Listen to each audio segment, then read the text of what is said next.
안녕하세요. 글로벌 리스크 체계 조이준입니다. 지금 이란과 이스라엘의 분쟁 사실상 거의 전면전 수준으로 가고 있는데요. 2000km라는 너무나 먼 거리 때문에 본격적인 지상전이 시작되고 있지 않을 뿐이지 두 나라가 모든 국력을 쏟아부어 서로를 공격하고 있는 건 맞습니다.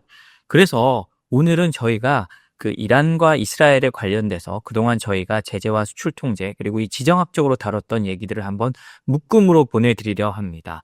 물론 이란은요, 저희가 미국의 이란 제재만을 다룬 적도 많지만 저희가 이렇게 쭉 트렌드를 보면 거의 미국이 이란을 제재하고 미국이 중국을 제재하기 위해 이란을 이용하는 경우가 많았습니다. 반면 이스라엘은요, 뭐 이란과의 이런 여러 갈등도 있고 그저 하마스, 가자지구 뭐 여러 문제들이 있지만요. 이스라엘은 오히려 유럽으로부터 최근에는 더 많은 제재를 받았습니다. 왜냐? 네타냐후 총리부터 시작해서요. 자신들의 정치적 목적을 위해서 전쟁을 이용하고 있다는 의혹 때문입니다. 특히 가자지구를 완전히 초토화시켰잖아요. 거기에 살고 있는 주민들을 그냥 벼랑 끝으로 몰아버렸습니다. 가자지구뿐만이 아닙니다. 팔레스타인 자치구 주민들에 대한 금융 거래까지 끊어버려서 그쪽 지역에 사는 사람들은 이제 결제 수단이 없어지는 그런 극단적인 상황에도 몰려가고 있습니다. 이스라엘과 이란 두 나라가 붙는 것 같지만 이 두 나라를 둘러싼 국제적 환경은 계속 변하고 있었고요. 사실 그 두 나라가 계속 전 세계의 화약고였던 건 사실입니다. 이제 그 화약고가 전 세계적으로 퍼져나갈지 이 정도에서 관리될 수 있을지에 대한 변곡점이 왔다고 생각합니다. 그래서 오늘 저희가 준비한 이 모둠집 한번 들어보시고요. 두 나라의 갈등 그리고 이 두 나라를 둘러싼 국제 환경이 이렇게 변화했구나를 한번 생각해 보시면 좋을 것 같습니다. 트럼프 대통령이 이란 원유 봉쇄 명령을 내리면서 나를 암살 시도하면 이러한은 말살될 것이라고 했습니다. 이거 어디서 많이 들어본 것 같지 않나요? 트럼프 대통령이 일기 시절에 북한 김정은한테 했던 얘기가 이런 겁니다. 북한을 완전한 파괴시키겠다. 김정은이 자살 미션을 수행 중이다. 이런 식으로 아주 에스컬레이팅 시켰는데요. 트럼프 대통령이 다시 이란에 이런 조치를 취하기 시작한 겁니다. 물론 트럼프 대통령은 일기 때도 이란에 강경했는데요. 지금 이란도 좀 유화적인 대통령이 당선돼 있거든요. 트럼프 대통령이 이렇게 하는 이유는 아마도 제 개인적인 생각으로는 일기 때 북한처럼 이렇게 에스컬레이팅 시켜 가다가 어느 순간에 협상으로 들어가기 위한 전략이라고 생각됩니다. 이전에 트럼프 행정부 들어서기 전에 뭐 일각에서 나온 얘기입니다만 트럼프 대통령은 제가 여기서도 말한 적이 있지만 가장 원하는 게 뭐냐? 저는 노벨상이라고 생각하고 그 주변 사람들도 그렇게 말을 하고 있습니다. 그럼 세계의 평화를 가져왔다는 걸 뭘로 증명할 수 있느냐? 일기에서는 북한이었는데 쉽지 않았죠. 물론 이번에도 계속 할 겁니다만 그럼 다음은 뭐냐? 이란이란 얘기가 많거든요. 이 트럼프 대통령이 북한에 썼던 그 전략 그대로 이제 이란에 또 쓰기 시작했다고 저는 생각하는데요. 한번 그 내용을 보시죠. 트럼프 대통령이요 4일 이란 핵무기 개발을 저지하기 위해 경제 제재를 강화하는 행정명령에 서명했습니다. 이번 조치는요. 이란 원유 수출을 사실상 봉쇄하는 내용이 포함되어 있고요. 일기 시절에 추진했던 최대 압박 전략을 다시 가동하는 겁니다. 지금 이란 원유 수출을 봉쇄하면요. 사실 유가가 오르기 쉽거든요. 그렇지만 트럼프 대통령은 드릴 베이비 드릴이라고 해가지고 땅을 파 우리는 우리 발밑에 액체 황금이 있어 그러니까 취임사에서 강조할 정도로 미국 내 생산을 독려하고 있습니다. 이걸 통해서 어느 정도 유가를 잡을 수 있고 실제로 유가가 크게 안 움직이니까 이렇게 이란에 대해서 바로 봉쇄 조치에 들어가는 겁니다. 이번 행정명령은요 재무부와 국무부에 이란의 원유 수출을 제로로 만들기 위한 조치를 강구하도록 지시하는 내용이 담겨 있습니다. 지금 이란의 가장 큰 원유 수입국이 어디냐? 바로 중국입니다. 근데 중국은 공식적으로는 이란으로부터 원유 수입을 받는 게 없거든요. 다 말레이시아나 다른 나라를 통해서 이란의 원유를 받은 다음에 그거를 재수출하는 방식으로 하고 있어서 실제로는 이란으로부터 받는 게 없습니다. 근데 이렇게 말했다는 건요. 트럼프 대통령이 이란 원유를 수입하는 중국의 소형 원유 업체 그리고 그걸 돕는 중국의 금융기관을 공격하겠다는 얘기거든요. 이렇게 트럼프 대통령이 말을 하고 나면 아무래도 중국 기업들이나 중국 금융기관들도 어느 정도 쫄 수밖에 없다고 저는 생각을 합니다. 그래서 이걸 통해서 최대 압박의 모습을 높여갈 건데요. 그러면서 한 말이 트럼프 대통령은 이란이 자신을 암살하려고 시도할 경우 강력한 보복이 뒤따를 것이라고 경고했습니다. 그러면서 나는 이미 지시를 내려뒀다. 이란이 나를 암살하려고 시도한다면 그들은 완전한 말살될 것이라고 발언했습니다. 그러면서 이란이 이러한 행동을 할 것이라고는 상상하지 않는다. 라고 했는데요. 전형적으로 트럼프 대통령이 이 긴장감을 올려가는 모습, 이 전략이 눈에 보입니다. 그런데 앞으로 이제 이란에 대한 이런 모습이 어떻게 될지는 모르지만요. 트럼프 대통령은 제 생각에 뒤로 어떤 협상을 준비하고 있을 겁니다. 일기 시절에 북한과 만날 때요. CIA나 이런 데서 태국에서 만나서 협상을 했거든요. 그러면 이번에는 어디서 만날 것이냐? 아마 카타르나 이런 데서 만나서 비밀 협상을 하고 있을 가능성이 높습니다. 그들이 어떤 걸 갖고 오는지 한번 잘 지켜봐야 되고요. 제가 이런 말씀을 드리는 건 트럼프 발언 하나하나에 흔들리지 말고 좀 장기적으로 보고 가자는 말씀을 드리는 겁니다.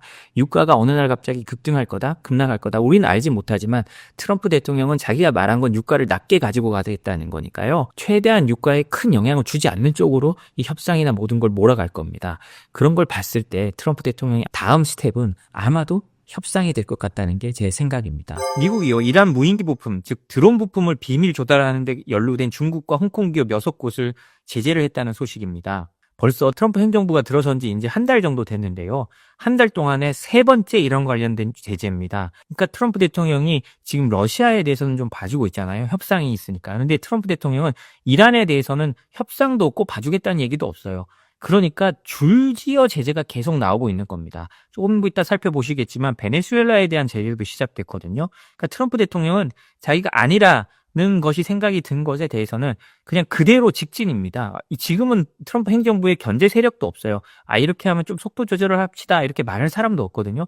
그냥 쏟아지듯이 제재가 나가는 겁니다. 미 재무부 해외자산 통제국은요, 제재를 실행하는 곳입니다. 특히 달러의 힘, 그다음에 금융기관을 통제해서 이렇게 제재하는 곳이거든요. 그 회사들과 거래하는 회사들도 이제 달러 거래를 못하겠다, 이렇게 해서 무역을 막아버리고요. 이런 건데요. 보시면 재무부는요, 26일 홍콩 및 중국 본토에 기반을 둔 6곳에 이란 드론 및 탄도미사일 프로그램을 지원한 혐의로 기업을 제재 대상으로 발표했습니다. 이들 기업들은요, 이란 제재 대상 기업인 피슈타장 카보시 고스타보시라라는 회사입니다. 이름이 어렵네요. 그 회사와 그 자회사인 나린 세퍼 모빈 이스타티스라는 회사에 드론 관련 부품을 조달했다고 하는데요. 이는 트럼프 행정부의 이란 최대 압박 정책의 일환으로요, 드론 부품을 우회 조달하는 네트워크를 차단하기 위한 것이라고 합니다. 트럼프 대통령이 공식적으로 이란에 대해서는 최대 압박 정책을 부활한다 그랬거든요. 그러니까 이렇게 아주 처음부터 강하게 나오는 겁니다. 제재된 회사들을 보면요, 다 중국이나 홍콩 회사인데요. 딩타이 산업기술이라는 회사는요, 밸브 어셈블리, 엔진 등을 공급했고요. 용홍한 무역이라는 회사도 항공 부품 수백만 달러 상당을 구매해서 이란으로 넘겼다고 합니다. 그리고 홍콩 업체들이 이렇게 4개고요. 그다음에 중국 업체가 선전 GU 인터내셔널 무역이라는 테스트 장비 수출 업체고요. JP 오리엔탈 인터내셔널 홀딩스라는 데도 부품 및 장비 공급 업체라고 합니다. 이런 걸 보면요, 미국이 다 보고 있다가 이번에 제재하는 거거든요. 과거에 이런 게 오가는 걸 몰랐을까요? 다 알고 있을 겁니다. 제가 아는 한 한국이 제재 위반하는 업체들도요, 미국이 먼저 합니다. 그걸 먼저 알아서 한국 정부에 통보하고 니들이 가서 경고하고 안 그러면 제재 당한다고 알려줘라 라고 하는 걸로 저는 알고 있거든요. 실제로 우리나라 판결문들을 보면 산자부나 관련 공무원들이 와서 말렸는데도 수출을 했고, 그래서 우리나라 대외무역법 위반이다라고 해서 판결이 난 게 있습니다. 실제로요, 미국의 정보력이 상당하기 때문에 우리는 제재를 받을 수 있는 업체들이 실제로는 훨씬 많습니다. 그럼에도 불구하고 지금까지 제재가 잘 안 나오는 거는요, 동맹국이라서 미국이 봐준 부분이 많았거든요. 근데 이건 트럼프 행정부 들어서 계속 봐줄까요? 저는 사실 쉽지 않다고 봅니다. 특히 이란에 관련된 거는 쉽지 않고요. 트럼프 행정부가 지금은 관세로 하지만 나중에 중국과 훨씬 더 제재 같은 거를 더 타이트하게 갈 겁니다. 그때 중국과 거래하는 기업들 솔직히 어떻게 될지 잘 모릅니다. 그래서 미리미리 준비해놔야 합니다. 이번 조치로요, 제재 대상 기업의 모든 미국 내 자산 및 미국인의 통제하에 있는 자산이 동결됩니다. 미국인의 통제하에 있는 자산이라는 게 상당히 중요한데요. 바로 달러 자산이란 겁니다. 달러는 미국 거거든요. 그래서 미국은 달러로 거래하지 못하겠다라고 하는 건데요. 미국을 경유하는 모든 거래가 금지된다, 이런 거는 달러 송금 이런 것도 안 된다는 겁니다. 그리고 이 제재 대상자가 50% 이상을 지분을 소유한 모든 기업도 자동으로 제재 대상이 된다 라고 보면 될 것 같습니다. 트럼프 대통령이 요즘 보면 계속 이란에 대한 언급을 합니다. 곧 뭐가 있을 것, 이란은 핵무기를 할 수 없다, 이렇게 계속 말을 하는데요. 지금 이거는요, 이란의 핵 문제가요, 임계점에 도달했기 때문입니다. 지금 과거와는 또 다르거든요. 트럼프 1기 때 트럼프 대통령이 이란 핵합의를 깰 때와는 상황이 확실히 달라져가지고 거의 북한 수준으로 지금 이란의 핵 개발이 올라간 거예요. 이란의 핵 개발이 그만큼 올라갔다는 거는 그 옆에 이스라엘이나 중동 전역이 더욱더 불안해진다는 거거든요. 트럼프 대통령 입장에서는 겁이 날 수밖에 없죠. 계속 지금까지 본인이 대통령이 되면 세계가 또 편안할 거고 안전할 거고 그렇게 말을 해왔는데 실제로 그렇지 않은 거니까요. 지금 이란도 문제가 있죠. 이스라엘 가자지국 충돌은 더욱 격해지죠. 우크라이나 전쟁도 하나도 해결되지 않고 있습니다. 저희가 어제 우크라이나 전쟁에 대해서 러시아가 얼마나 지금 경제적으로 힘들어지는지 알려드리긴 했지만 그럼에도 불구하고 이거 어떻게 해결될지 모르거든요. 트럼프 대통령 입장에서는 국내 문제, 그다음 관세로 국내 지지층을 끌어모으기도 지금 허덕허덕하는 판에 전 세계 도처에서 지금 지뢰밭이 그냥 과거보다 더 크게 펼쳐지고 있는 겁니다. 미국의 비영리 연구기관인 과학국제안보연구소 ISIS라고 하는데요. 이란의 핵 위협 수준을 정량적으로 측정한 이란 위협 가이거 지표라는 걸 매년 발간하고 있습니다. 이번 보고서에도 보면요. 이란의 총 위협 점수는 180점 만점에 157점으로 집계됐고요. 2분기 연속으로 극심한 위험, 익스트림 데인저 등급이 유지됐다고 합니다. 이런 거는요. 특히 이란 쪽의 그 고위직들, 이란의 지도층들의 발언이 미묘하게 변해가는 게 있거든요. 이란 최고 지도부 및 혁명수비대 고위층 인사들이 핵무기 보유 가능성을 이제 공식 언급하기 시작했고요. 이건 이전과는 질적으로 다른 문제라고 한다고 합니다. 그리고 이란은 현재 핵무기용 고농축 우라늄을 확보하는 데 걸리는 시간이 7일 미만으로 단축됐는데요. 이거는 역사적으로 가장 짧은 수치라고 합니다. 그 트럼프 대통령이 JCPOA, 그러니까 이란 핵합의를 깨고 난 이후에 이란이 핵 개발의 속도를 올리면서 지금 거의 7일마다 하나씩 핵무기를 찍어낼 수 있을 정도의 우라늄을 생산하고 있다는 거거든요. 이 보고서는요. 이란의 핵무기화 및 위협 수준을 6가지 항목 기준으로 평가하고 각 항목은 30점 만점으로 총점 180점 만점이랍니다. 첫 번째 적대적 행동, 두 번째 적대적 수사. 이 말을 보면 실제로 어느 정도까지 와 있고 얘들이 무엇을 원하는가를 어느 정도 알 수 있기 때문인데요. 그리고 투명성이 얼마나 결여되어 있는지 숨기면 숨길수록 핵 개발을 더 하고 있다는 거고요. 핵무장 돌파 가능성, 그러니까 단기간 내 무기급 농축 우라늄을 어떻게 확보하느냐라는 거고요. 민감한 핵기술 보유, 그러니까 고성능 원심 분리기나 금속화 기술 등을 어떻게 가지고 있는지, 그리고 핵무기와 진행도, 기폭장치나 핵탄두 설계 등의 무기 조립 능력은 어느 정도 되는지를 종합적으로 판단하는 건데요. 사실상 이거는 뭐 어느 정도 추정이 들어갈 수밖에 없습니다. 그러나 워낙 전문가들이니까 이게 어느 정도 맞아 들어가는 거거든요. 실제로 근데 핵을 가지고 있지만 적대적 행동 자체는 높지 않은 걸로 나옵니다. 이란은 하마스와 헤즈볼라 등 대리 세력을 이용해 이스라엘과 간접적 군사 충돌에 관여하고 있지만요. 그리고 미사일도 날리고 드론을 발사하고 하지만 대부분은 방공망에 의해 요격돼 실질적인 피해는 크지 않다고 합니다. 이거는 이란이 그렇게 될 거 알면서도 어느 정도 쇼잉으로 하는 것도 있다는 거거든요. 그래서 적대적 행동 점수는 30점 만점에 20점으로 높지 않습니다. 그런데요. 적대적 수사, 그러니까 말을 보면요. 이게 상당히 높은 수준에 올라가 있습니다. 이게요. 단순히 말만 하는 거라고 생각하면 그냥 겁먹은 개가 짖는다라고 생각할 수 있는데 이게 핵무기와 같이 올라간다고 하면 이게 단순히 겁먹은 개가 짖는 얘기가 아닙니다. 이란 혁명수비대의 고위 관계자 및 이란 의회 의원들은요. 이스라엘에 대한 전면 타격 가능성을 말하고 있고요. 핵무기 개발 필요성을 공식적으로 언급하는 등 위협적 언사가 빈번히 등장하고 있습니다. 특히 외교전략위원회 위원장인 카말 카라지는 핵교리 수정 가능성을 공개 언급했는데요.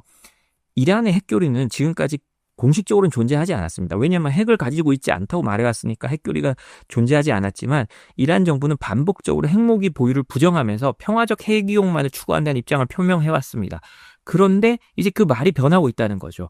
얘들이 어떤 임계점을 넘어가고 있다는 게 이런 말들에서 보여지기 시작하는 겁니다.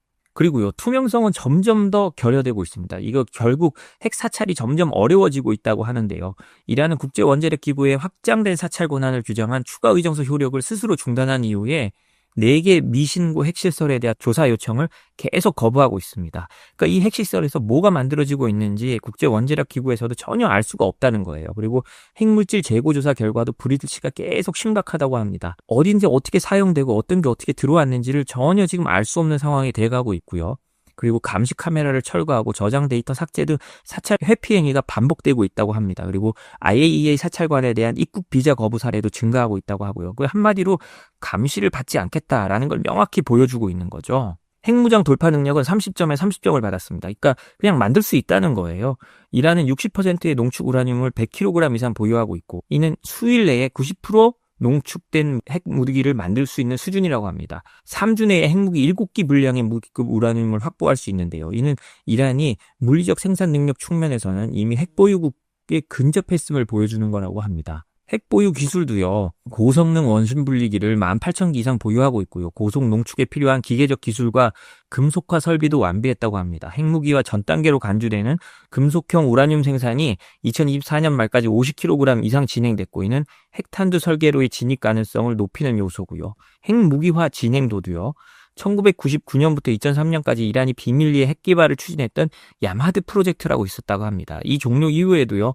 비공식적으로 핵무기와 관련 연구를 계속 해와가지고요. 보고서에 따르면 현재는 고폭 기폭 장치, 탄두 시뮬레이션, 다탄두 조립에 필요한 기술이 상당 부분 복원됐거나 재구성됐다고 분석되고요. 전직 핵과학자들도 기존 조직으로 모두 복귀한 정황이 다수 포착되고 있다고 합니다.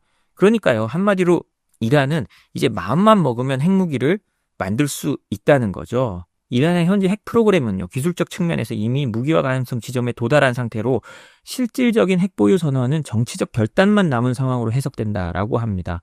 미국과 동맹국들은 단순히 농축 활동 중단을 요구하는 수준을 넘어야 하고, IAEA는 완전한 사찰 복원과 추가 의정서 재이행, 핵물질 추적 가능성 확보가 시급한 수준으로 판단되는데요. 이거는 사실상 이란이 핵 실험만 안 했지 북한 수준이라는 겁니다. 그렇게 되면 이제 이 중동 정세가 급변할 수 있거든요. 트럼프 대통령이 요즘에 계속 이란에 협상하자, 안 하면 더 심한 제재할 거다라고 계속 압박하는 게 이런 절박함이 있는 겁니다. 이게 미국 입장에서는 굉장히 고약하죠. 미국은 지금 중국 압박에 최선을 다해야 되는데 중국을 압박하려고 하니 우크라이나 전쟁도 끝나지 않고 이란은 더더욱 그 핵 가지고 문제를 일으키고 그다음에 양안 전쟁 문제도 어떻게 될지 모르고, 그러니까 미국 입장에서는 지금 이러지도 저러지도 못하는 어떤 딜레마에 빠져가고 있는 상황이라고 할 수 있습니다. 이런 이란 제재에는요, 미국만 나서는 게 아닙니다. EU도 함께 나서고 있는데요. EU는요, 유럽 시민 억류하는 인질 외교 관련해서 이란 인사 기관들을 제재했습니다. 유럽연합은 지난 14일 이란 인사 7명과 기관 2곳을 제재했다고 로이터 통신이 보도했습니다. EU 국적자 최소 20명이 지금 이란에 억류 중이고요. 이란이 이렇게 억류 중인 것은 외국의 양보를 받기 위한 인질 외교란 게 유럽연합의 판단입니다. 그러니까 EU는요, 이렇게 지난 14일 룩셈부르크에서 회의를 열고 유럽 시민 억류와 관련된 이란 정부 인사 7명과 기관 2곳에 대해서 제재를 공식 채택했습니다. 이는 이란이 외국인을 정치적 목적에 따라 체포 억류하는 행위를 국가 차원의 인질 정책으로 규정한 조치라고 하는데요. 제재 대상에는요, 테헤란의 악명 높은 에빈 교도소의 소장과요, 이란의 판사, 검찰 등 고위 사법 당국자가 포함됐고요. 주요 교도소도 기관 제재 명단에 올랐다고 합니다. 물론 이런 제재는 상징적입니다. 이런 제재를 하면 유럽 내 자산 동결과 EU 영내 입국 금지가 되는데요. 이 사람들이 EU에 올 일도 없고 이런 교도소들이 EU 내에 자산을 가지고 있을 가능성도 없습니다. 그러나 이런 걸 통해서요, EU가 이란을 압박하고 이란에게 경고를 계속 보내는 거죠. 프랑스가요, 가장 이 제재 조치에 적극적인데요. 그동안 자국민 2명이 고문에 가까운 비인도적 환경에서 수감 중이라고 강력히 비판해 왔다고 합니다. 그리고요, 프랑스는 제재 외에도 국제사법재판소에 이란을 제소할 준비를 진행 중이라고 밝혔는데요. 이는 이란 교도소에 갇힌 자국민이 영사 조력을 받을 권리를 침해당한 데 대한 법적 대응이라고 합니다. 사실 이란 입장에서는요, 서방과의 압도적 힘차이 때문에 계속 밀리고 있기 때문에 어떤 인질 외교를 하는 면이 있습니다. 그러나 이게 사실은 거의 받아들여질 수 없는 거잖아요. 이런 인질 외교로 인해서 점점 EU와도 멀어지고 있는 겁니다. 이란의 핵 개발은 거의 완성돼 있고, 그러면 그럴수록 이란은 자신들이 받을 탄압을 우려해서 인질들은 또 잡아가고, 이런 계속 그 악순환이 시작되고 있는 거거든요. 우리는 지금은 우크라이나 전쟁에 묻혀서 이란에 대한 모습이 어떤지 잘 모르는데요. 이 이란에 대한 국제 정세가 어떻게 변해가는지도 잘 봐야 됩니다. 만약에 여기서 큰 문제가 생기면요, 그 이란과 관련된 중국의 대응에 대한 제재, 중국의 여러 제조업체들에 대한 제재도 계속 이루어질 수 있으니까요. 이게 우리에게도 직접적 영향을 미칠 수 있고 또 유가도 폭등시킬 수 있는 거죠. 오늘 또 미국이 제재 발표를 하나 했는데요. 제재 발표를 할 때 보니까 이란 석유를 밀수한 기업도 20여 곳을 제재를 단행했다는데 상당수가 중국, 홍콩, 싱가포르에 있는 업체들입니다. 이것도 보면 이란이나 베네수엘라 등 미국과의 적대적인 국가를 먹여 살리는 나라가 어딘지가 분명히 나오는데요. 바로 중국입니다. 러시아도 지금 중국 때문에 살고 있고, 베네수엘라 그리고 이란도 중국 통해서 살고 있는 겁니다. 그래서 중국은 뭘 얻을 수 있느냐? 안정된 에너지를 낮은 가격으로 들여올 수 있는 거죠. 중국도 경제적으로 어렵습니다만, 물가도 디플레라고 하지만 에너지 가격을 안정시키면 그래도 인민들을 어느 정도 다독일 수 있는 거잖아요. 이런 방법으로 중국이 또 자신들의 산업 경쟁력을 지켜가고 있는데요. 미국 정부는 13일 현지 시각에요, 이란 내 불법 석유 거래에 관여한 20여 곳을 제재했다고 합니다.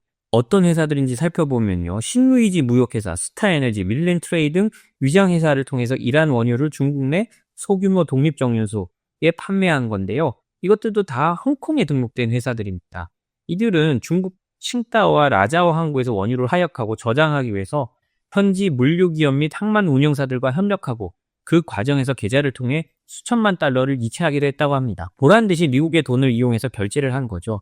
사실 미국이 이렇게 제재할 수 있는 가장 큰 힘은 달러를 갖고 있기 때문이다. 우리 달러를 내가 싫어하는 나의 적국에게 쓰지 마라 라고 하는 게 미국이 힘을 가진 가장 큰 이유거든요. 그런데 이번에 이 제재를 받는 회사들은 보란듯이 달러로 결제를 했다는 거고요.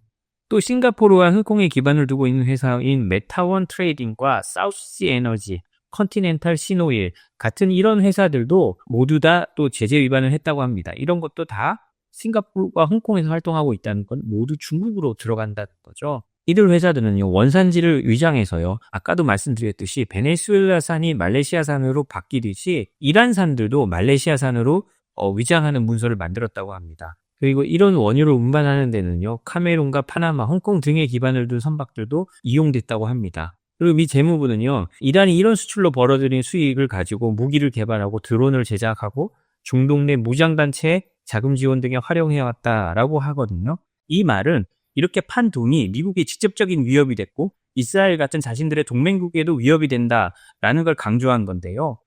재무부는 이런 조치가 이란 정권의 위험한 행동을 억제하기 위한 지속적 압박 전략의 일환이다라고 했다고 합니다. 여기까지 보면 미국이 우회 수출이나 택가리에 얼마나 민감하게 반응하는 것인지를 알 수 있습니다.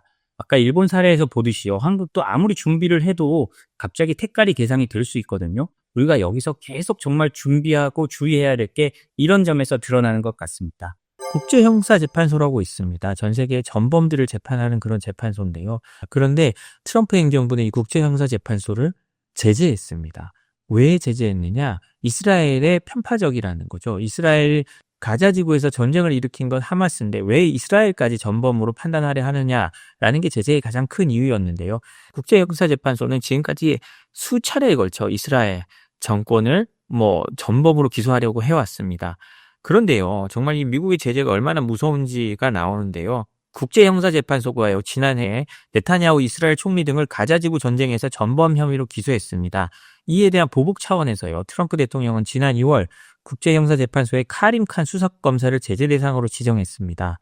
트럼프는 당시에요, 이스라엘 기소 시도에 대해 미국과 동맹국을 겨냥한 불법 조치라고 비난하면서요, ICC의 활동이 미국의 주권과 국가 안보에 위협이 된다고 주장을 했습니다. 그러면 이 칸은 어떻게 됐을까요? 이 해외 기사들을 보면 이 칸 검사의 지금 상황이 나오는데요. 칸 검사는 이메일 계정도 차단이 됐고요. 영국 내 은행 계좌도 동결됐습니다. 그리고 ICC에 근무하고 있는 미국 국적 직원들은요, 귀국 시 체포 위험 때문에 돌아가지도 못하고 있다고 합니다. 과거에 미국의 홍콩 행정장관 캐리람 같은 사람을 제재했을 때 캐리람도 은행들이 금융거래를 안 하겠다 해서 월급을 봉투나 자루에 받았다고 해서 동전으로 들고 오고 했다고 그럽니다. 그런 것처럼 이 칸 검사도요, 은행 계좌도 동결되고 이제 현금으로밖에 월급을 못 받게 되는 거고요. 아마도 교통카드도 못 쓰고 있을 겁니다. 한국도 똑같거든요. 그리고 칸 검사는 이메일 계정 자체도 차단됐다고 합니다. 이메일을 쓰는 구글이나 이런 해외 글로벌 기업들은 미국 제재에 신경을 쓸 수밖에 없거든요. 그 사람들의 이메일 계정을 차단할 수밖에 없습니다. 그리고요, 이번 제재는 칸 검사 개인뿐만 아니라 ICC 수사와 행정 기능이 심대한 지장을 초래했다고 합니다. 금방 말씀드렸듯이요, 칸 검사의 이메일은 마이크로소프트에서 차단됐고요. 그래서 지금 스위스에 있는 또 다른 이메일을 쓰고 있다고 합니다. 그리고 미국 내 NGO와 기술업체들도요, ICC와의 협력을 중단하거나 축소했고 일부 인권단체는 ICC가 보낸 이메일조차 열람하지 않는다고 합니다. 미국 제재 대상이 보낸 이메일을 열어봤다가 그로 인한 어떤 불이익을 받을까 봐 ICC가 보낸 이메일조차도 보지도 않는다고 하거든요. ICC는 그동안요, 수단, 아프가니스탄, 팔레스타인 등 다수 지역의 전쟁 범죄를 수사하고 있었는데요. 근데 이번 제재 여파로 대부분의 수사가 지연 때는 중단되고 있다고 합니다. ICC에 계속 있다 보면요, 그 자신들의 이상은 높고 좋은 이상이지만 미국의 제재 때문에 현실적으로 금융거래조차도 어려워지고 자기 나라로 돌아갈 수도 없는 거잖아요. 그러니까 주요 직위에 있던 임직원 6명이 퇴사를 하고요, NGO와의 협력 약화와 자금 유입 차단 등으로 인해 앞으로 몇 년 더 버틸 수 있을지 불확실하다 라는 우려가 나오고 있다고 합니다. 거기다 칸 검사는요, 성희롱 혐의로 조사받고 있어서 지금 그 ICC 월급도 못 받고 이메일도 못 쓰지만 ICC 업무에도 관여하지 못하고 있습니다. 결국 ICC가 그 재정적 타격도 받을 뿐만 아니라 칸 검사 본인의 성희롱 혐의로 인해서 도덕적 정당성에도 타격이 예상되고 있다고 하는데요. 이런 걸 보면 미국의 제재가 얼마나 무서운지를 알 수 있습니다. ICC는 네덜란드 헤이그에 있지만 미국이 제재를 하는 즉시 전 세계 금융기관이 그 거래를 끊고 또 모든 IT 기업들이 거기에 대한 지원을 끊게 됩니다. 뭐 전 세계 IT 기업들이 많다고 하지만 핵심적인 서비스를 지원하는 것들은 거의 구글이나 아마존 같은 미국 기업들이잖아요. 이 미국 기업들이 지원하지 않으면 제대로 인프라를 운영할 수 없으니까 이런 ICC 같은 국제기구도 어려움에 빠지게 되는 겁니다. 아일랜드가요, 이스라엘의 팔레스타인 정착촌 상품을 수입 금지하기로 했다고 합니다. 이게 뭐 팔레스타인 내에 있는 이스라엘의 정착촌이 뭐 그렇게 많지도 않고 만들어지는 물건이 어마어마하게 많지도 않을 겁니다. 근데 이제 상징적인 거죠. 유럽에 있는 아일랜드가 우리는 팔레스타인을 국가로 인정하고 그 안에 있는 이스라엘의 정착촌을 불법으로 본다라는 걸 명확하게 드는 겁니다. 아일랜드 정부가 이스라엘 점령진의 정착촌과 교육을 제한하는 법안 초안을 마련하기로 했다고 지난 27일 예루살렘 포스트가 보도했습니다. 이는 이스라엘의 가자 공세 강화에 맞대응하는 상징적인 조치로 올 후반기까지 모든 입법 절차가 진행될 것으로 예상된다고 전해졌습니다. 법안은 이스라엘 사람들의 팔레스타인 정착촌의 상품 수입 금지에 초점을 둔 것으로 알려졌는데요. 이스라엘 정착촌에서 생산된 상품을 수입 금지하는데 서비스에 대해서는 포함되지 않을 가능성이 있다고 합니다. 뭐 서비스는 이스라엘이 뭐 IT 강국이나 이런 거니까 거기서 만들어진 서비스까지 차단하다 보면 이스라엘이 산이 아니라도 다른 나라 물건이라도 수입하지 못하게 될 가능성이 굉장히 크기 때문으로 예상됩니다. 미알 마틴 아일랜드 총리는 이번 조치를 상징적 움직임이라고 설명했습니다. 사이먼 해리스 아일랜드 외교장관은요, 이번 법안은 작은 조치일 수 있지만 각국이 가능한 모든 방법을 동원해 휴전을 촉진해야 될 의무가 있다라고 했습니다. 이런 걸 통해서 그 이스라엘의 휴전을 촉진한다는 거거든요. 지금 이스라엘의 가자지구 침공, 그러니까 가자지구에 대한 거의 수거 작전이라고 해야 되죠. 완전히 그냥 거의 모든 건물이 파괴되어 있습니다. 인간의 기본적인 생활이 불가능할 정도로 파괴되어 있는데요. 이런 거를 이제 아무리 이스라엘이 화가 나더라도 여기까지 간 것은 너무 강해졌다라는 말입니다. 그리고요, 아일랜드는 지난해 팔레스타인을 국가로 공식 인정했다고 합니다. 사실 팔레스타인을 국가로 인정하기가 쉽지 않았을 텐데 이렇게 된 거는 아일랜드 내부의 여론도 상당히 영향을 미쳤을 겁니다.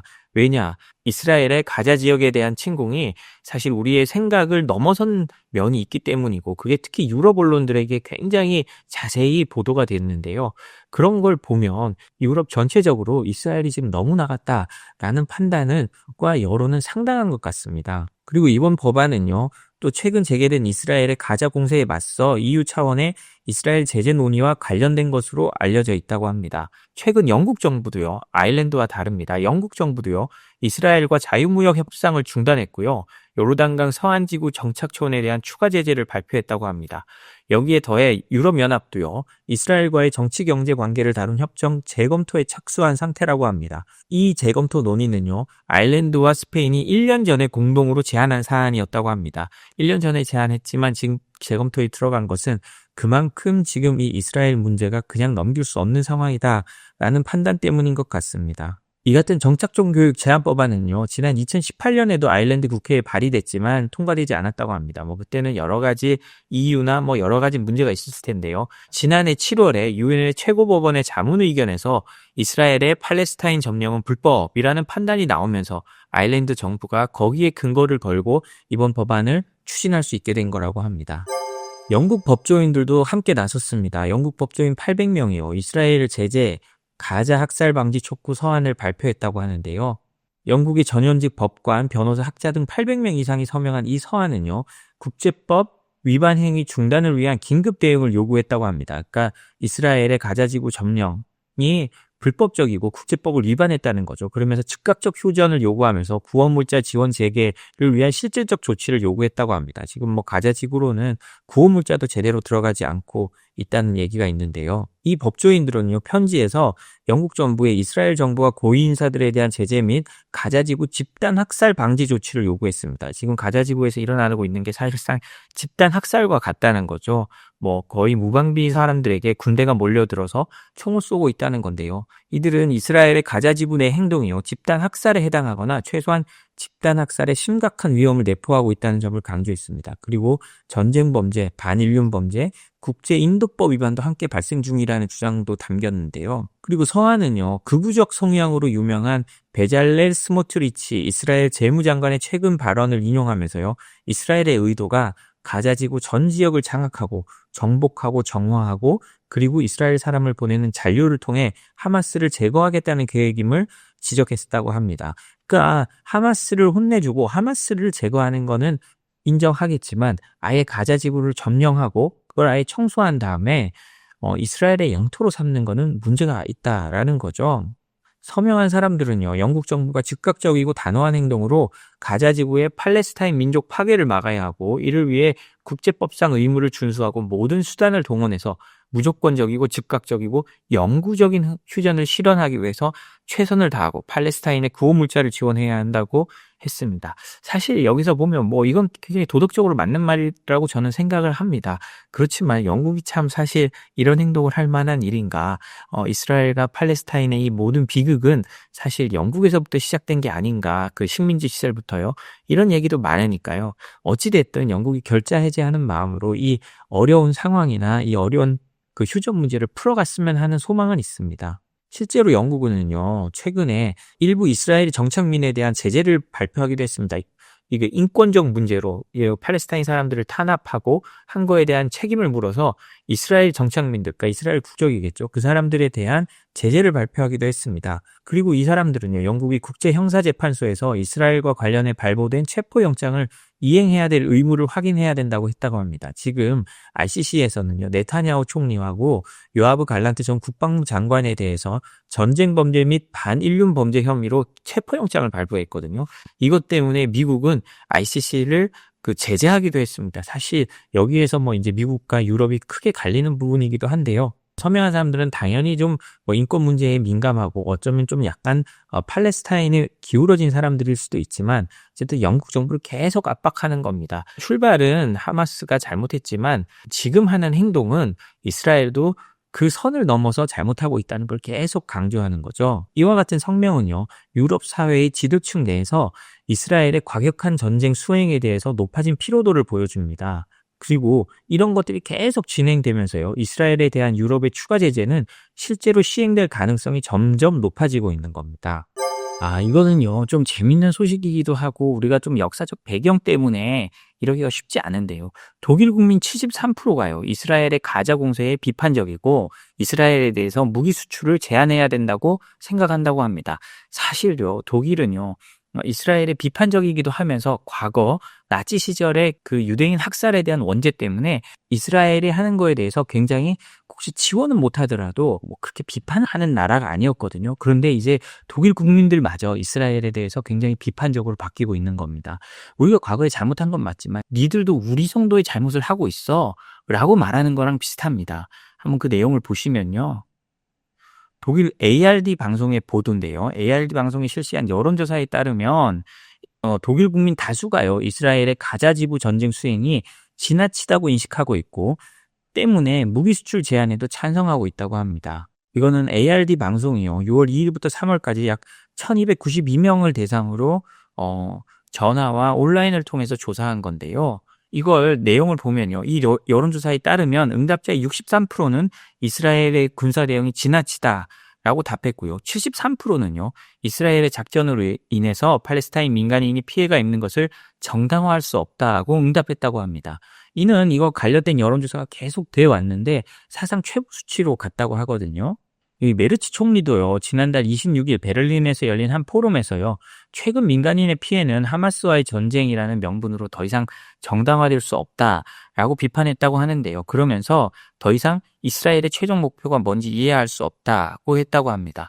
이 발언은요, 전 연령대와 모든 주요 정당 지지층에서 폭넓은 공감을 얻었는데요. 그러니까요, 독일 전체 응답자의 75%가 총리의 입장을 지지한다고 밝혔다고 합니다. 당연히 국민들이 이 정도 찬성한다면 정치권도 움직일 수밖에 없습니다. 독일 정치권에서는요, 이스라엘과 방위산업 협력에 대한 재검토도 공식적으로 논의되기 시작했습니다. 독일 외무장관 요한 바레풀은요, 지난달 30일 한 지방지와의 인터뷰에서요, 이스라엘의 군사행동을 고려해 독일의 무기 수출 정책을 점검하겠다고 했습니다. 이와 관련해 독일 국민 43%는 무기 수출을 제한한다고 했고요. 30%는 전면 중단해야 된다고 응답했다고 합니다. 현행 정책을 유지하자는 의견은 17%에 불과했다고 하는데요. 그렇기 때문에 이 독일 내의 분위기가 심상치 않죠. 제가 얼마 전에 유럽 내의 분위기가 정말 심상치 않고 영국에서도 이스라엘에 대한 수출 제한이나 이런 걸 해야 된다는 요구가 점점 높아지고 있다고 말씀을 드렸는데요. 독일에서는 그보다 더 높아진 겁니다. 이스라엘에 대한 신뢰도 역시 크게 하락하고 있는데요. 지난해 10월에는 응답자의 27%가 이스라엘을 신뢰할 수 있는 파트너라고 답했는데요. 이제는 16% 정도로 감소했습니다. 이는 미국과 비슷한 수준으로요. 프랑스가 83%, 우크라이나가 48%인 거에 비교하면 매우 낮은 수치라고 합니다. 지금 미국이 이렇게 낮은 것은 아마 트럼프 대통령 때문인데요. 이 트럼프 대통령의 이 유럽 때리기 이런 걸 하는 정도로 아니면 이거보다 더 이스라엘이 낮게 평가받고 있으니까요. 독일 국민들이 이스라엘에 대한 반감이 과거보다는 어마어마하게 세졌다고 볼 수 있습니다. 사실 이스라엘의 전쟁 수행하는 능력이요. 그 사진들 같은 걸 보면 단순히 이제 보복이나 어떤 응징의 차원을 넘어서서 어떤 말살의 차원으로 가고 있다고 저도 생각이 들거든요. 그러니까 이건 좀 과도하다고 할 수 있는데 이런 과도하고 과격한 전쟁 수행으로 이스라엘에 대한 독일 내 여론이 좀 비판적으로 전환되고 있고요. 그동안 유화적이었던 독일 정부의 이스라엘에 대한 무기 수출 통제 등도 점점 강화될 가능성이 커지고 있습니다. 그러니까 이거를 하는 한국 기업들도요. 지금까지 우리는 사실 이스라엘과 충돌될 가능성이 없는데요. 이스라엘에 대한 유럽의 제재, 어떤 다른 국제사회의 제재가 들어올 걸 충분히 생각하고 있어야 됩니다. 그렇기 때문에 우리는 이런 제재에 대해서 생각하고 한국 기업들이 이스라엘과 거래할 때는 이런 부분도 앞으로 좀 잘 챙겨봐야 될 그런 부분이 하나 더 나온 것 같습니다. 제가 이 방송을 통해서요, 이스라엘 소식을 많이 전해드렸는데요. 이스라엘의 가자 지구에 대한 압박이 단순히 보복이나 반격 차원을 넘어서 이제 인권 유린으로 가고 있다라는 게 유럽의 판단이잖아요. 그래서 유럽에서 이스라엘 장관 2명을 제재하기도 했습니다. 사실 유럽은 이제 이스라엘에 무기도 팔지 않겠다. 너희들 그러면 안 돼라는 메시지를 계속 발신하고 있는데요. 그러자 이스라엘이 제가 보기에는 또 다른 선을 또 넘어버렸습니다. 바로 팔레스타인으로 가는 은행 거래를 중단시킨 건데요. 우리는 자꾸 팔레스타인 얘기를 하다 보니까 팔레스타인이 좀 하나의 새로운 독립국가라는 느낌을 받지만요. 팔레스타인은 독립국가도 아니고 자신들의 통화도 없습니다. 이스라엘이 팔레스타인으로 가는 은행 송금을 끊었고 거래를 중단시켰다는 건요. 이스라엘 돈을 쓰면서 살아가는 그 사람들의 아예 자금줄 자체를 끊어버렸다는 얘기입니다. 이건 또 나중에 또 다른 제재를 불러올 수 있는데요. 실물 돈이 없는 상황이 생겨버리는 거죠. 영국 등 5개국이요. 최근에 전해드렸습니다만 서한지구 폭력선동 혐의로 이스라엘 재무장관을 제재했습니다. 이 재무장관을 제재하자 이스라엘 재무장관이요. 보복성으로 팔레스타인 은행으로 가는 돈줄을 끊었는데요. 지금까지 이스라엘은 팔레스타인하고 은행 거래를 하면서 이 돈은 테러에 사용되지 않는 돈이다라는 면제 조치를 해줬습니다. 물론 형식상 그렇게 면제 조치를 해줘야 팔레스타인과 금융거래가 가능한 건데요. 이건요, 어쩔 수 없는 부분도 있었습니다. 왜냐하면 팔레스타인은 자체 통화가 없잖아요. 자체 통화가 없는 팔레스타인은요, 이스라엘 돈을 쓸 수밖에 없습니다. 그래서 이 2023년만 해도요, 약 20조 원이 팔레스타인 은행을 통해서 지급된 것으로 알려졌는데요. 이 면제 조치가 철회되면서 팔레스타인 은행들은요, 이스라엘 금융 시스템에서 사실상 차단됐습니다. 이렇게 되면 팔레스타인 자치정부와 금융권은 급격한 재정 위기에 직면할 수밖에 없죠. 안 그래도 가자지구 사태로 해외 원조도 감소됐고 해외 원조가 와도 제대로 받을 수도 없는 상황에서 이스라엘에서 세수마저 제대로 거둘 수 없도록 이 금융까지 차단해버리고 하니까 팔레스타인 사람들은 이제 정말 돈 벌 데도 없고 이제 갈 데가 없어진 겁니다. 과거에는요, 이스라엘에 가서 막노동이나 이런 걸 할 수 있었어요. 왜냐, 이스라엘이 유화책으로 여기 와서 일을 해라. 그러면 돈은 벌어가고 그건 살려주겠다라고 했는데 이제 그마저도 다 끊어버렸거든요. 그러니까 팔레스타인 사람들은 완전히 궁지에 몰린 겁니다. 이스라엘이 그냥 숨통조차 트이지 않고 있는데요. 이게 저는 어떤 상황으로 될지 정말 걱정이 됩니다. 이렇게 되면 더 극단주의 세력이 나타나고 이 전쟁이 끝난 이후에도 정말 이건 아버지의 원수, 형제의 원수가 되는 거잖아요. 그것 때문에 죽어가는 사람들이 너무 많으니까. 물론 이스라엘도 그 하마스의 그 잘못된 테러 이런 것 때문에 많은 고통을 받았습니다. 그 고통을 받았기 때문에 거기에 대한 보복을 어느 정도는 가능하지만 이렇게 완전히 수백만 팔레스타인 사람들의 숨통을 조아버린다면 이건 좀 또 다른 문제를 만들 것 같거든요. 여기에 대해서 서방으로부터 제재당한 스모트리치 장관은요, 이스라엘을 국제적으로 폄훼하라는 팔레스타인 자치정부의 정당성 박탈 캠페인에 대응한 것이라고 했다고 합니다. 그러니까 자신들의 정당성을 훼손하는, 이스라엘의 정당성을 훼손하고 자신을 제재받도록 만들고 있는 팔레스타인 자치정부에 대해서 이제 우리가 보복을 하는 거야 라고 말을 했다고 하는데요. 저는 금방도 말씀드렸듯이 그 이스라엘과 팔레스타인의 대결은 어쩔 수가 없습니다. 이 갈등이 뭐 하루아침에 풀릴 것도 아니고요. 그 과정에서 유혈 사태가 나는 것도 어쩔 수 없는 부분도 있다고 생각합니다. 그런데 이런 식으로 완전히 코너에 몰아놓으면 팔레스타인 사람들이 과연 그대로 맞고만 있을까요? 저 아닐 것 같거든요. 더 큰 문제가 생길 수도 있어서 사실 조금 걱정되는 면도 상당히 있습니다. 오늘은 전 세계적으로 너무 큰일이 일어났죠. 바로 이란과 이스라엘 문제입니다. 이스라엘이 이란을 공습을 했는데요. 이번에는 정말 과거와는 좀 다릅니다. 과거에는 이란의 장군들이나 어떤 특정 시설 한두 곳을 포격했다면 이번에는 지금 핵시설 전반적으로 포격하고 있거든요. 이게 문제가 뭐냐? 이렇게 되면 이란도 더 이상 물러설 수가 없게 됩니다. 물론 이란의 군사력이 그리고 두 나라는 2,000km나 떨어져 있기 때문에 제공권을 장악하지 못한 이란이 이스라엘에 이길 수 있는 가능성은 희박합니다. 그렇지만 우리는 이런 전쟁들이 우리가 알지 못하는 어떤 상황으로 인해서 정말 최악의 상황으로 치닫는 것들을 우리 역사상 많이 봤습니다. 비근한 예로 정말 대표적이죠. 사라예보의 총성이라고 하잖아요. 그 1차 대전이 그 총성 한 발로 이렇게 1차 대전으로 일어날 거라고는 아무도 생각을 못했습니다. 1차 대전 당시를 보면요. 각 나라들이 서로 엄청난 제재를 하고 있었습니다. 그 중간에 그리스나 소국들, 그리고 발칸반도에서 서로가 서로를 미워해서 어마어마한 상대적으로 제재를 하고 있었는데요. 그런 것들이 그 총성 하나에 불이 붙으면서 전 유럽으로 퍼져서 세계 대전으로 일어난 거거든요. 근데 저는 지금 이 상황이 약간 그런 걸 수도 있다고 봅니다.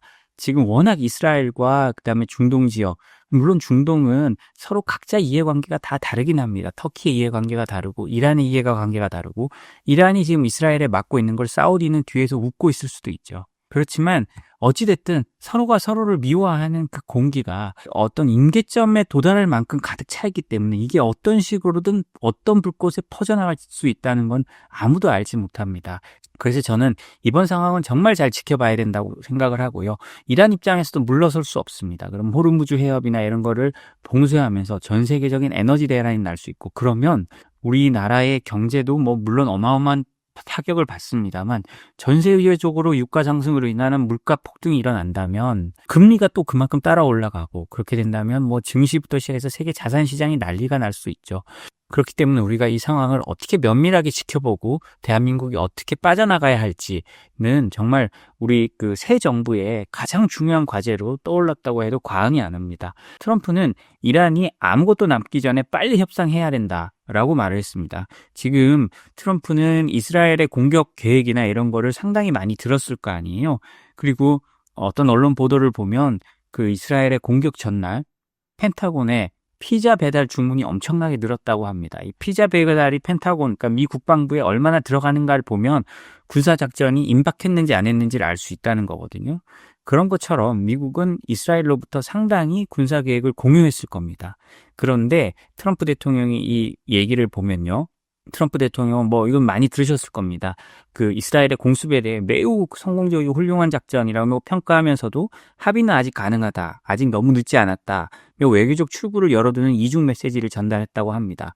그런데 뭐 사실은 이 이후에 합의든 뭐든 그 서로 만나기로 했던 거는 둘이 파트너하고 서로 이란과 미국은 전부 다 협상을 하지 않고 일단 돌아갔거든요. 물론 둘 다 협상의 여지는 남겨놨습니다만 앞으로 이게 실제로 어느 정도로 협상이 될지는 저희가 지켜봐야 될 것 같습니다. 그리고 트럼프 대통령이 말하는 게 좀 재밌는데요. 자기는 협상하겠다고 해놓고도 과거 자신이 상대한 이란의 강경파 지도자들이 지금 모두 죽었다고 언급하면서 협상 상대가 바뀌었음을 시사했습니다. 우리가 그 주말 사이 뉴스를 본 분들은 알고 계시겠지만 이스라엘의 정말 그 어마어마한 정보력으로 참모총장들, 이란의 최고위급 군인들을 죽인 걸 보면 정말 놀라울 따름입니다. 어떤 건물을 하나 전부 다 터트리는 게 아니고요. 그 사람이 어느 집에 어느 방에 있는 것까지를 알아서 미리 이스라엘이 이란 내부에 심어뒀던 드론이요, 자동으로 날아가서 거기만 타격하고 그다음에 그 사람을 죽여버리는 겁니다. 군뿐만 아니라 정보기관들의 수장까지 모조리 지도부를 암살을 했거든요. 이런 거를 보면 정말 이스라엘의 정보력, 그리고 이스라엘이 이런 어떻게 생각하면 2000km나 떨어진 자신의 적들을 무력화할 수 있는 힘이 어디서 나오는지를 알 수 있습니다. 저는 정말 과거에 그 헤즈볼라를 향한 이스라엘의 삐삐 공격을 보고 너무나 놀랐는데요. 저 대만에서부터 조립되어 오는 그 삐삐 사이에 폭약을 넣어놓고 몇 년 동안 기다리다가 정말 자신들이 보복해야 될 때가 오니까 버튼을 눌러서 삐삐들 폭파시키면서 헤즈볼라의 수뇌부들과 행동대원들을 죽이고 다치게 했다는 걸 볼 때 저는 정말 놀랐습니다. 이번에도 마찬가지입니다. 이란의 그 어묵한 감시망을 뚫고 드론들을 미리 숨겨놓고 이스라엘이 버튼만 누르자 이란 군 최고 수뇌부가 있는 곳으로 자동으로 날아가서 거기를 타격해서 그 사람들을 모두 죽였다는 거니까요. 정말 이거는 첩보 영화에나 나올 법한 그런 상황인 것 같습니다. 그러면서 트럼프는 이렇게 말합니다. 우리는 이스라엘과 매우 밀접하고 미국은 이스라엘의 단연코 제1동맹이라고 말을 했습니다. 이건 참 부러운 거긴 한데요. 미국은 한국을 동맹이라고 하면서도 아마 제1동맹이라는 표현은 쓰지 않을 겁니다. 저는 언론사 특파원으로 트럼프 1기 시절에 4년을 워싱턴에 있었습니다. 그때 제가 들은 말 중에 굉장히 인상적인 말이 하나 있는데요. 우리나라는요, FBI나 CIA 당연히 교류를 합니다. 교류를 해도요, 그 FBI나 CIA에 있는 사람들이 한국에 오면 한국의 핵심 정보까지 갈 수 있도록 들어갈 수 있습니다. 그리고 한국 정부도 배려를 하고요. 그래서 서로 교류를 하는데요. 그러면 한국에서 미국으로 파견된 사람들은 어떨까요? 그 안으로 못 들어갑니다. 우리는 그냥 바깥에서 만나서 교류하고 그냥 인간적인 교류를 할 뿐입니다. 왜냐?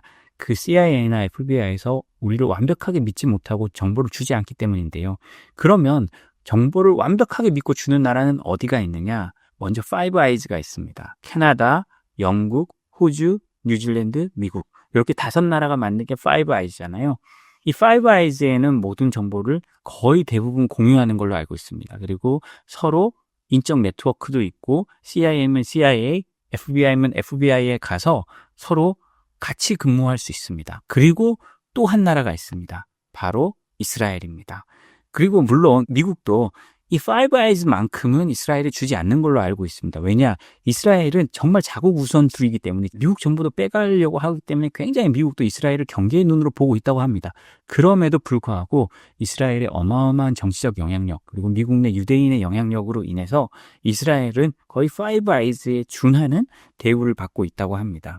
그리고 트럼프 대통령은요, 자신의 트루스 소셜 페이지에서요, 이란에 대해 강경한 메시지를 이어왔는데요. 그는 이란은 무슨 일이 벌어질지도 몰랐고 그들은 모두 죽었다.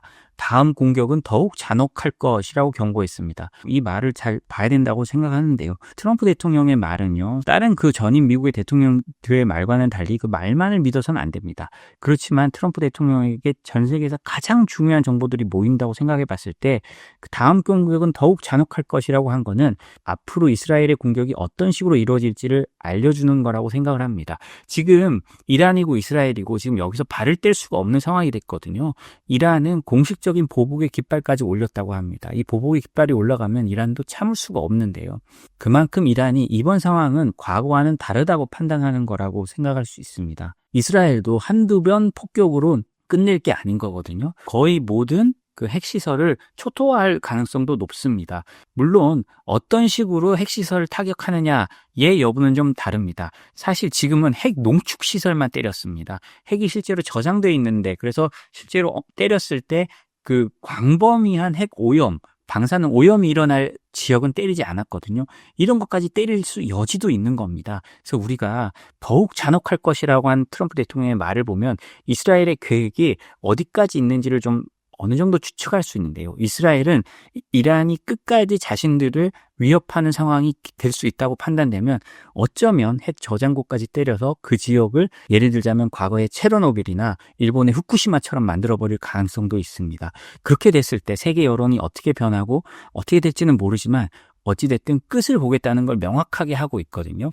네타냐후 총리는 공습 직후에 이렇게 말했는데 우리는 더 이상 기다릴 수가 없었다. 미국과 이란의 합의를 기다리기 위해 했었다면 우리는 타이밍을 놓쳤을 것이다. 이런 취지로 말했습니다. 그렇게 시간을 벌면서 이란이 핵을 개발하고 나면 자신들의 안보가 명확히 위협받는다라고 말을 했는데 우리가 그 말을 어디까지 믿을 수 있을지는 모르겠습니다. 사실은 네타냐후 지금 총리는 자신이 정치적으로 고립돼 있을 때마다 어마어마한 군사작전을 벌여왔거든요. 그렇기 때문에 자신의 정치적 이익을 위해서 그랬을 가능성도 저희가 배제할 수는 없습니다만 어찌됐든 이스라엘 입장에서 혹은 네타냐후의 입장에서 더 이상 두고 볼 수 없다라는 명확한 결정이 내려진 거죠. 그래서 앞으로 이게 어떻게 진행될지는 저희가 정말 면밀히 살펴보고 체크해야 될 것 같습니다. 오늘 저희가 준비한 소식은 여기까지입니다. 저희 소식이 도움이 되셨다면 구독과 좋아요, 알람 설정 부탁드립니다. 감사합니다.